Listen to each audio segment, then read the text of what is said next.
Hello, everyone. Welcome to the Expat Brat podcast. How are you all doing? We're in March 2022, and it's getting warmer out here. Oh, dear lordy, how warm. It's a little sad in Dubai when that happens, all right? It's like losing someone you loved dearly. Because so-called winter, our winter is just perfect weather.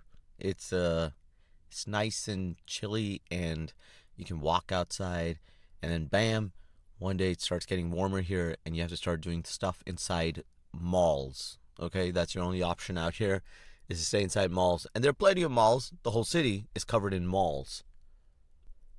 I think you could possibly avoid the sun just going mall to mall. I think that's what the city will end up being. It's just one big mall, and inside the big mall, there'll be multiple malls and houses, and so you just walk between them and get through and just live like that, like in air conditioned the whole time. And it might not be so bad, except we lack vitamin D for the lack of sun, which I think already happens out here. Isn't that odd? We live in a country where there's no shortage of sunshine. All right. If it was like if we could charge people for it, if we could sell sunshine, this country would be one of the richest in the world. Wait, they already are one of the richest. All right, yeah, like double rich. Okay, so they'd have yeah, that's how much sunshine we have out here. Sunshine, and yet people don't have enough vitamin D. It affects your bones and stuff. Here's a science lesson for you. Boom. It affects your bones and other stuff, right? I don't know. It's supposed to be good for you. You need it. It's one of the things you need.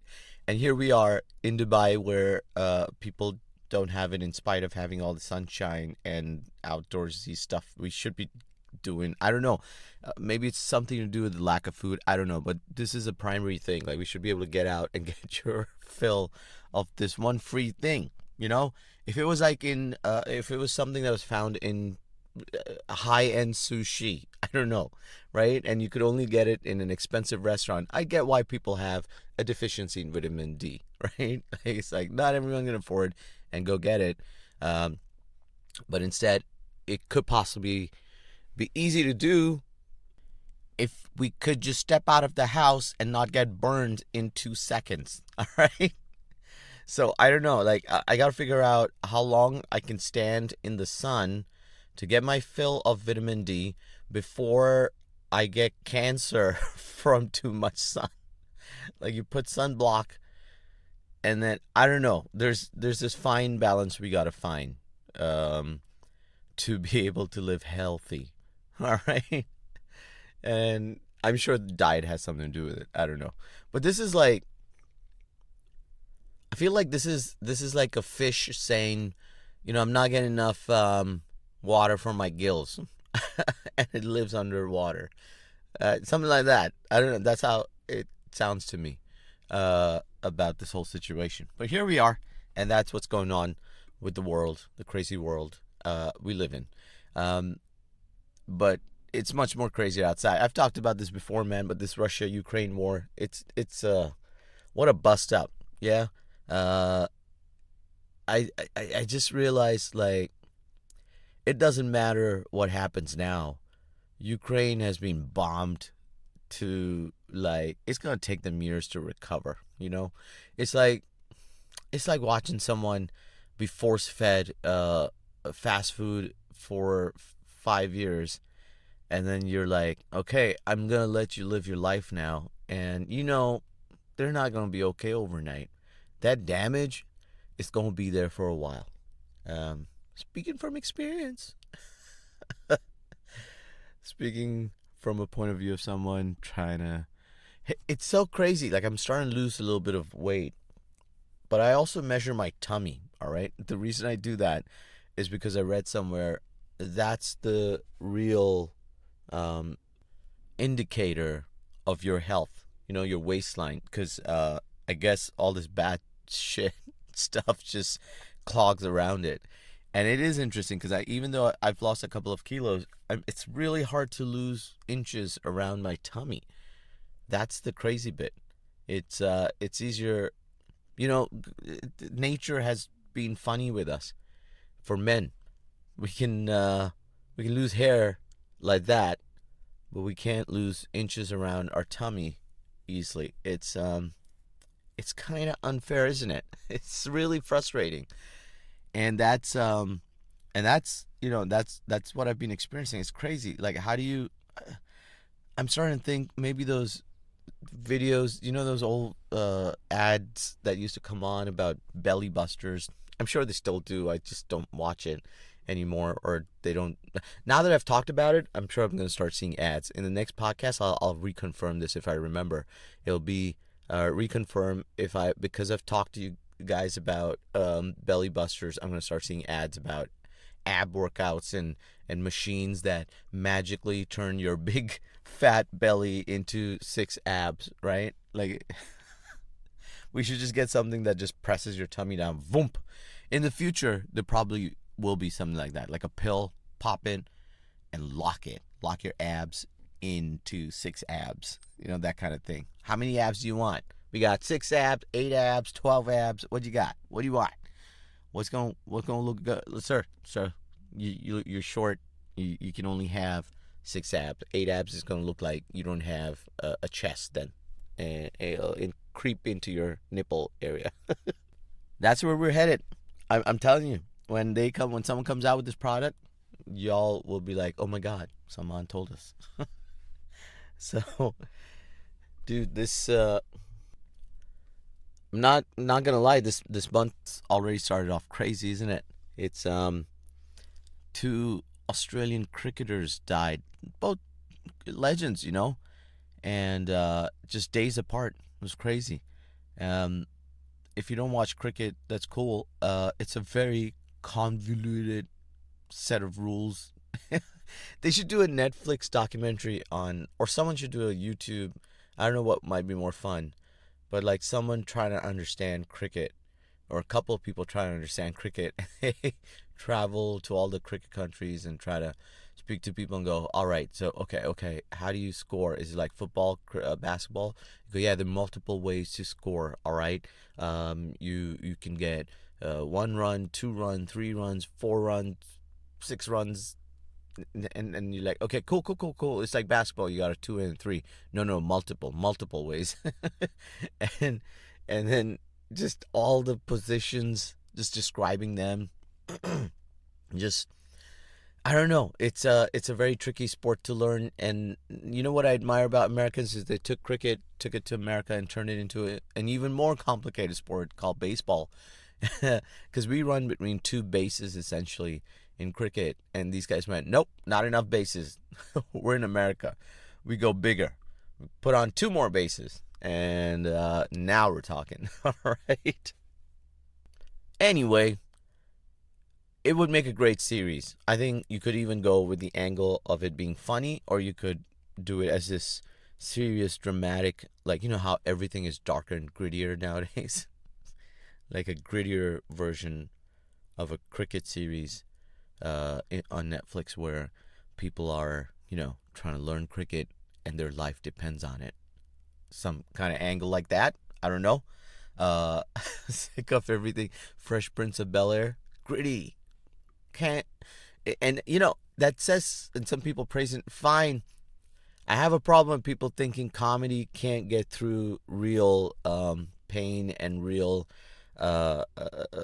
issues, right? It did. Fresh Prince of Bel-Air was pretty good at it, actually, and they decided, nope, let's strip it off its comedy, and make it gritty and real, and then that really, spreads the message across, or whatever the hell they're trying to do with it. And I find that really demeaning towards the art of comedy. It's not. A lot of stuff can be said with comedy as well, and a lot of serious stuff can be dealt with sparse laughter. I'm sick of people kind of constantly complaining about just, you can't laugh about that. It's I find it really stupid. Anyway, so everything's grittier now.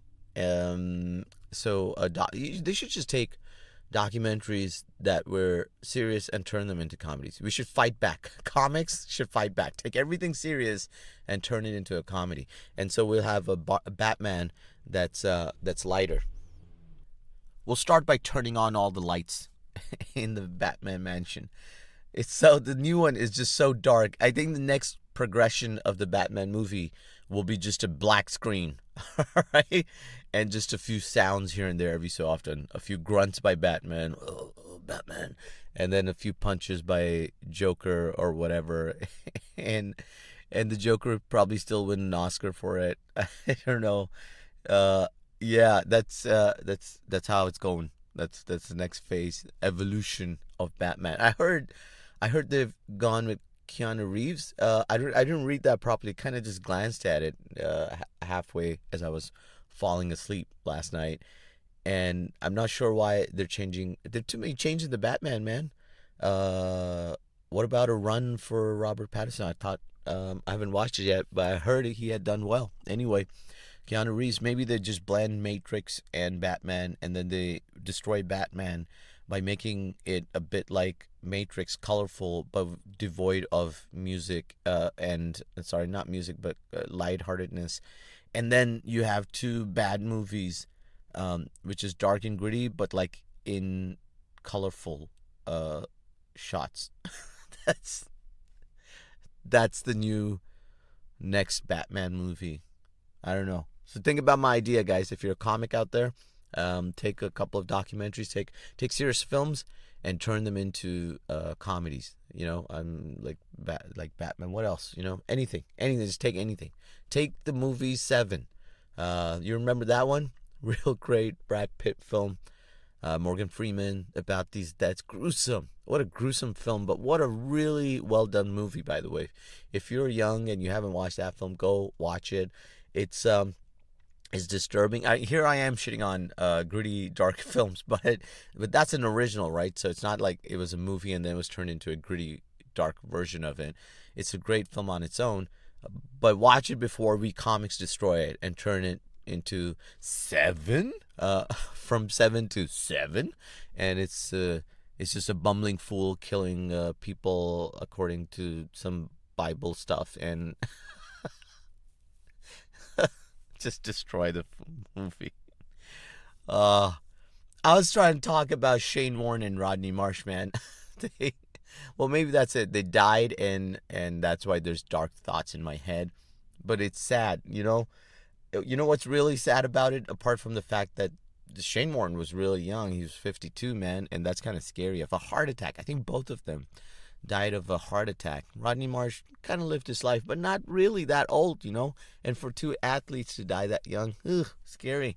But what was really sad was because Shane Warne died 2 days after Rodney Marsh, everyone stopped talking about Rodney Marsh's death. I just was trying to, I think it was like a day apart, not even 2 days apart. And I was trying to like go, oh my God, that's a big loss. What a great keeper, blah, blah, blah. Boom, Shane Warne dies. And you're like, who, Rodney Marsh? And you're like, wow, the greatest spinner of all time, possibly. Some great moments, more in the front of my memories because I watched him play. And Rodney Marsh is going, hey, I just died, man. And that's the sad truth about all wicketkeepers, aren't they? You know, how many actually get true glory? There have been a few, but, you know, they're just not it's really hard. A couple of them have done it, but it's just bowlers and batsmen in cricket.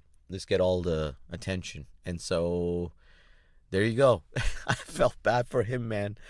But kind of sad too, man. Every week I plug into this podcast and I go, oh, that person died too. Okay, let's give them a mention, you know, because I'm responsible for celebrity memorials or something, apparently. Or maybe this is that part in my podcast which was like the classified, the section where you announced that obituary. That's where we're at now. And thank you for enjoying the podcast. By the way, before we leave, the following celebrities have died in this past week. And this is what they achieved. Sad. kind of sad. It's what's happening with that? It's just bad news all around, right? I don't know. I'm grateful. I've got a nice life, man. I should be happier. Like, sorry, world, if you're suffering, and there's a lot of bad stuff out there. And my biggest problem is like oil prices. I'm not gonna lie, just generally, just a little bit of finance stuff, right? The bills are my highest priority out here because I live in a place where I could leave my mobile phone outside in the park and come back next week and find it there. I don't know, relatively safe, relatively. So that's those are my problem. That's my problem.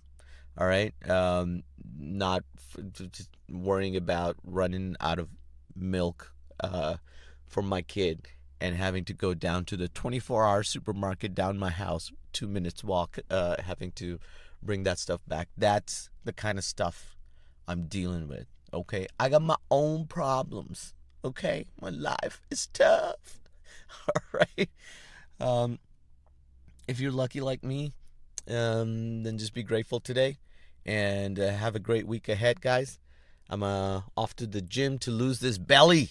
All right, gotta do something about this belly. And the next photo shoot I do will be sexy Sal. All right. I'm off. I got to run. I hope you enjoyed the podcast. Take care. Have fun. Before you go, remember, give it a share, like, comment on it. On especially on Apple Podcasts, it helps. And also in the description, there's a link to supporting me, the podcast, financially. You can drop in a couple of dollars into it. It helps to keep the cost of this podcast running. So thank you very much. Have a good week ahead, guys. Bye-bye.